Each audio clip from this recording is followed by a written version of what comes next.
মা বাবার অবাধ্য সন্তানদের জন্য মা বাবার করণীয় কি? অবাধ্য সন্তানকে বাধ্য করা এটা কঠিন একটা কাজ। দোয়া করবেন, চেষ্টা করবেন। ভালো কিছু বই আছে, সমকালীন প্রকাশনী থেকে একটা বই ছাপাইছে, মা মা মা বাবা।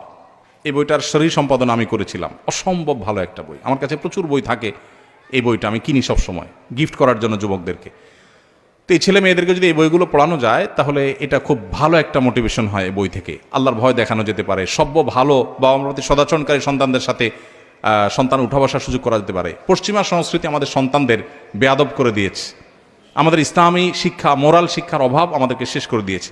তো ওই জায়গাটাতে ফোকাস দিতে হবে এবং আল্লাহর কাছে চোখের পানি ফেলতে হবে। আর সবচেয়ে বড় কাজ হলো মা বাবা বাচ্চাকে শৈশব থেকে আদব লেহাজ শিখাইতে হবে।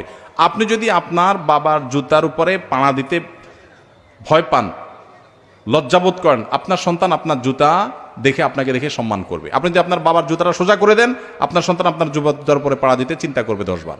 এগুলো শেখাইতে হয় আগে ভাগে শিখান নাই, অমানুষ হয়ে গেছে। এখন সুযোগ শেষ হয়ে যায় নাই। দোয়া করেন, চেষ্টা করেন, আর আল্লাহ তাআলার কাছে চোখের পানি ফেলতে থাকেন। আল্লাহ চাইলে হেদায়েত দিতেও পারেন।